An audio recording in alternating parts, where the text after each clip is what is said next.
আমরা সবসময় দেখা যায় মোবাইল সার্ভিসিং এর যে কোনো কাজ নিয়ে ব্যস্ত থাকি, দেখা যায় অনেকের রিপ্লাই অনেক সময় দিতে পারি না। এমন এক যে আমার কাছের ভাই আমাকে কল দিয়ে বলতেছে, ভাইয়া হঠাৎ করে আমার মোবাইলটা চুরি হয়ে গেছে, এখন কি করব। এরপর আমি তাকে যে পরামর্শগুলো দিয়েছিলাম, এই পরামর্শগুলো আপনাদেরকেও দেবো। আপনাদের মোবাইলটা আপনারা নিজ হাতে উদ্ধার করতে পারবেন। শুধু ভিডিওটা মনোযোগ দিয়ে দেখেন, যদি মনে না থাকে আপনি শেয়ার করে ভিডিওটা আপনার টাইম লাইনে রেখে দিতে পারেন। দেখা যায় বাসায় কোথাও মোবাইলটা রেখে দিলাম, পাইতেছি না, বা বাজারে গেলাম হঠাৎ মোবাইলটা হারা গেছে বা চুরি হয়ে গেছে। হারানো যাওয়া মোবাইলটা খোঁজার জন্য আরেকটা মোবাইল নিয়ে নিবেন। এরপর এখানে প্লে স্টোরে ঢুকে যাবেন, যাওয়ার পরে এখানে আপনি সার্চ করবেন ফাইন্ড মাই ডিভাইস। লেখার পরে একটা অ্যাপস চলে আসবে, অ্যাপসটা আপনি ডাউনলোড করে নেবেন। ডাউনলোড হয়ে গেলে অ্যাপসটার ভিতরে প্রবেশ করবেন এবং আপনার যে মোবাইলটা চুরি হয়েছে ওই মোবাইলের জিমেল অ্যাকাউন্টটা আপনি এখানে দিয়ে দিবেন এবং পাসওয়ার্ডটা সুন্দরভাবে লিখে দিবেন। দেওয়ার পরে দেখতেছেন ডিভাইস কোথায় আছে সবকিছু দেখাবে। যে মোবাইলটা দেখাতেছে পোকো F3, এই মোবাইলটার লোকেশন আমরা ট্যাগ করলাম। মোবাইলটা কোথায় আছে এবং চার্জ কয় পার্সেন্ট আছে সবকিছু আপনার এখানে দেখিয়ে দিবে। যে মোবাইলটা ট্যাগ করলাম ওই মোবাইলটাতে চার্জ রয়েছে 71%, ওয়েবসাইট থেকেও দেখাই দিতেছে 71% চার্জ হয়েছে। এই অপশনে দেখতেছেন প্লে সাউন্ড লেখা, এখানে যদি আপনি টিপ দেন পরবর্তীতে আপনার যে মোবাইলটা হারানো গিয়েছে ওই মোবাইলটাতে কিন্তু রিংটোন বেজে উঠবে।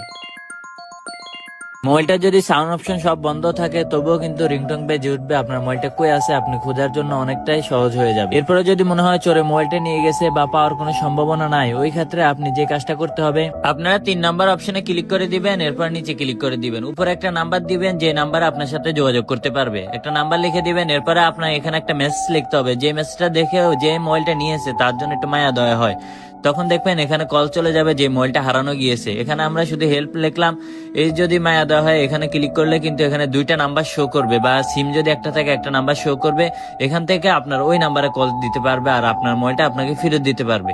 তো আমার ভিডিও আপনার কাছে কেমন লাগে অবশ্যই কমেন্টে জানাবেন। ভিডিও ভালো লাগে লাইক কমেন্ট শেয়ার করার পাশে থাকবেন। আল্লাহ হাফেজ, ভালো থাকবেন।